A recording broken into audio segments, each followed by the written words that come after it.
سلام به همه شما دوستان عزیز و به چینل کینگ آف انگلیش خوش آمدید. شفقت الله صادقی هستم و با درس سوم از مجموعه دروس سلکت ریدینگ الیمنتری به خدمت شما عزیزان قرار دارم. پس موضوع درس ما امروز دریم هوم یعنی خانه رویایی می باشد. یک متن بسیار جالب است. او را می خوانیم، ترجمه می کنیم و لغات های مهم متن را کشیده به خدمت شما عزیزان قرار می دهیم. پس اگر دنبال رشد مهارت خود در بخش انگلیسی هستید، فراموش نکنید که این چینل بهترین مکان برای شماست.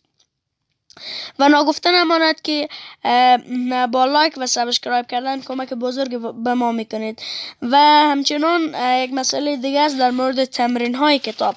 شما میتوانید تمرین های کتاب را پیش خود در خانه کار بکنید و هر جایی که مشکل داشتین یا نمیفهمیدین میتوانید در قسمت کامنت ها بپرسین و ما آنها را بدون هیچ معطلی جواب خواهیم داد. So if you're interested into the English and if you want to learn, join and enjoy. خب بیاین که درس را شروع بکنیم. Dream homes یعنی خانه های رویایی. Chapter 3 چپتر سوم در مورد خانه های رویایی می باشد. Where we love is home. جایی را که ما دوست داریم همونجا خانه ماست. ایره الیور وندل هولمز American writer. الیور وندل هولمز یک نویسنده امریکایی که از 1809 تا 1894 زندگی کرده این جمله را گفته. جمله جالب است. جایی که ما زندگی میکنیم همونجا خانه ماست. خب نکات است که قبل از اینکه ما میخوانیم به این نکات دقت نماییم. Before you read قبل از اینکه میخوانید A. What does your dream home, your perfect house or apartment have? What does your dream home? امی خانه رویای شما یعنی your perfect house خانه عالی و کامل شما یا or apartment یا همون آپارتمان شما چی دارد؟ Check the things below. چیزهایی را که میبینین آنها را چک کنید و بررسی کنید. Vocabulary preview یعنی مروری بر سر ذخیره لغات.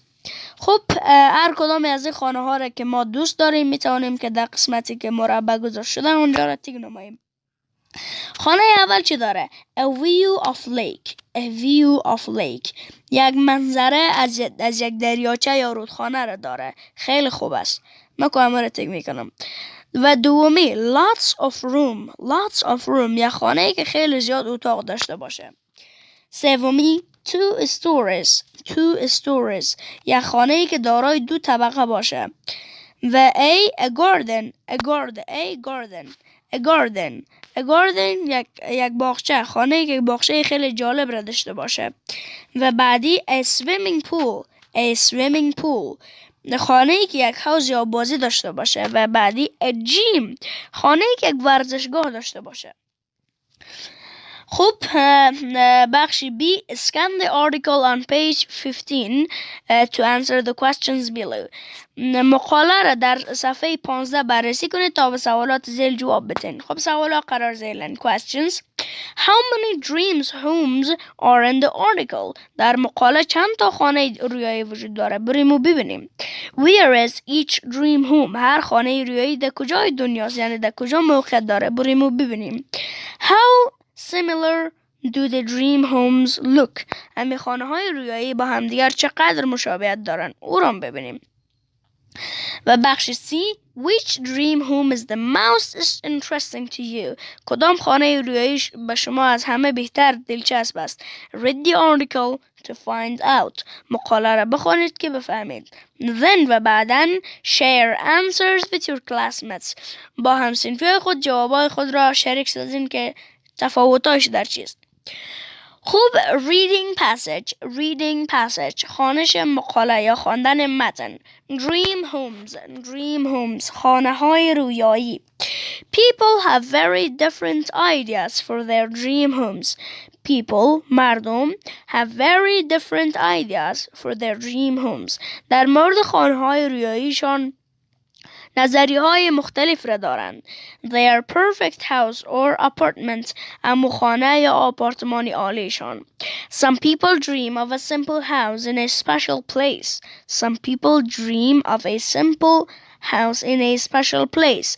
بعضی مردم یک خانه ساده را میخواهند ولی در یک مکان خاصی. Others و مردم دیگه بعضی مردم want a large house with every convenience. و بعضی از مردم یک خانه خیلی بزرگ را دوست داره یا میخواه یا توقع داره با خیلی از وسایل و فرنیچر راحتی، یعنی وسایل زیادی پیشرفته باشه. convenience وسایل پیشرفته خانه، یعنی وسایلی که در هر جای تقریبا وجود نداشته باشه. Is your dream home similar to any of the dream homes below? آیا خانه رویایی شما با هیچ یک از خانه های رویایی زیر مطابقت داره؟ بریم ببینیم. موکش امبانی نام یک نفر است. موکش امبانی است a businessman in India. یک مرد تجارت پیشه است از هندوستان. is the owner of the most expensive house in the world. صاحب قیمت ترین خانه در دنیا است. Ambuni's dream house is 27 stories high. و امو خانه رویایی امبونی 27 طبقه بلند است. So it has room for everything his family needs and wants. خب در این صورت به هر نیازی از خانوادهش که نیاز داره یا میخواه او یک اتاق داره. Mr. Ambani owns a lot of cars. Mr. Ambani آقای امبانی صاحب موترهای زیاد است، یعنی خیلی زیاد موتر داره. So the first 6 floors of his house are just for cars. خب امو 6 طبقه اول خانه فقط اختصاصاً برای موترهای آقای امبانی است. Another floor of the house و یک طبقه دیگری از خانه has a movie theater یک تئاتر سینما را داره with seats for 50 people با چوکی یا جای نشستن برای 50 نفر. 2 floors of the house are for a health center with a gym and a swimming pool. و 2 طبقه از خانواده از زمین ساختمان are for a health center یعنی در امو طبقه هایی که وجود داره برای 2 طبقهش یک مرکز صحی وجود داره with a gym با یک ورزشگاه and a swimming pool و یک حوض بازی. Another floor is for guests و یک طبقه دیگه برای مهمانایش است of the Ambani family برای مهمانای خانواده امبانی. The 4 floors at the top of the building are just for the Ambani family و 4 طبقه در بالای ساختمان فقط و اختصاصاً برای خانواده مستر امبانیه. From there از آنجا they have a view of the Arabian Sea. آنها می توانند که دریا یا بحیره عرب را از اونجا ببینن و تماشا بکنن.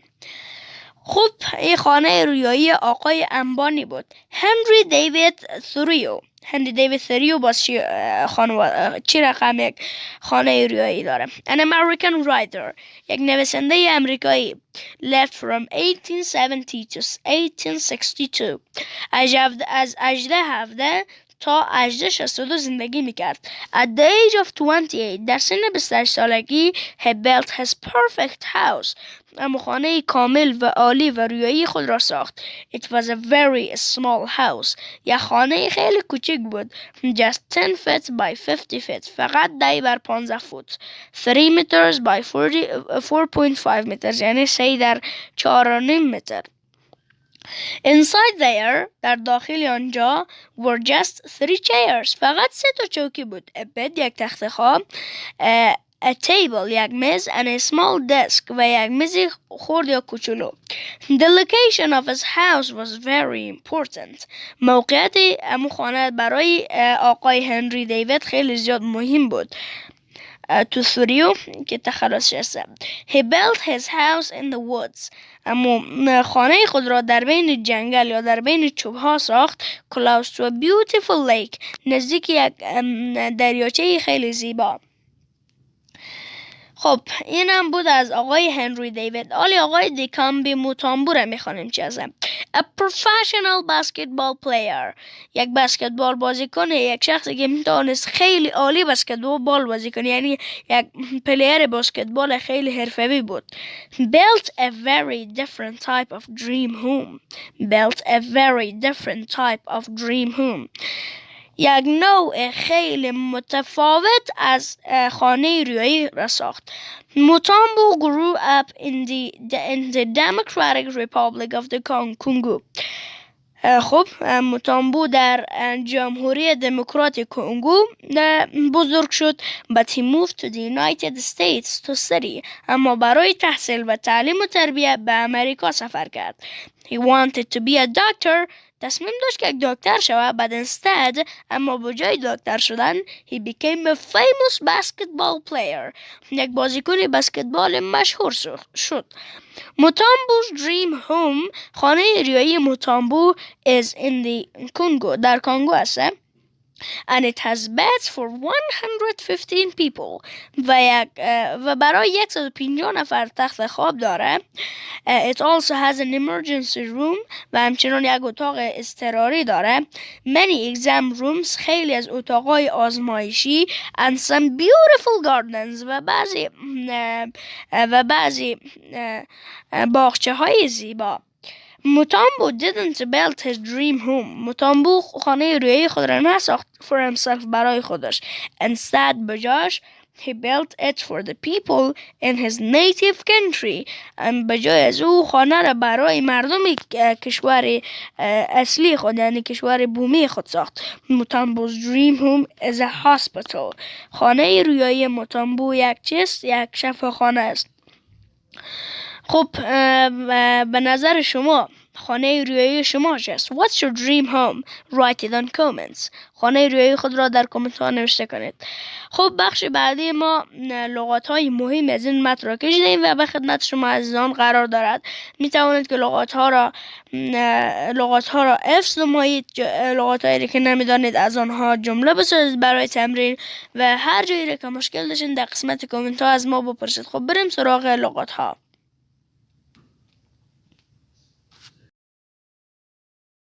لغات های متن قرار ذیلند. idea به معنی نظریه. باز ایست که بگیره جمع میشه، پس میشه ideas یعنی نظریات یا ایده ها. dream به معنی رویا یا خیال. apartment به معنی آپارتمان. simple به معنی ساده. special به معنی خاص. convenience به معنی وسایل راحتی. similar به معنی مشابه. expensive قیمتی. stories به معنی طبقه ها. theater به معنی سینما. health center مرکز صحی یا مرکز صحت. swimming pool حوض شنا. guest به معنی مهمان. evening به معنی شام. building ساختمان. خب دوباره تکرار میکنیم. similar به معنی مشابه. expensive قیمتی. stories به معنی طبقه ها. theater به معنی سینما. health center مرکز صحی. swimming pool حوض شنا یا حوض آببازی. guest مهمان. evening شام. building هم ساختمان. view به معنی منظره. writer نویسنده. view به معنی منظره. writer نویسنده. location به معنی موقعیت. professional حرفه‌ای یا یک شخصی که در کار خیلی مهارت داره. native country کشور یا وطن اصلی یا بومی. خب از اول لغات ها رو تکرار میکنیم، به تلفظ دقت کنید. ideas dream apartment simple special convenience similar expensive stories theater health center swimming pool guest evening building. view writer location professional native country کشور یا وطن اصلی. خب درس امروز ما تا همینجا به پایان رسید. اگر میخواهید که مهارت خود را در بخش زبان انگلیسی روز به روز به ساعت افزایش دهید، فراموش نکنید که این چینل بهترین مکان برای شماست. تا ویدیوی بعد، خدایا را مددگارتان.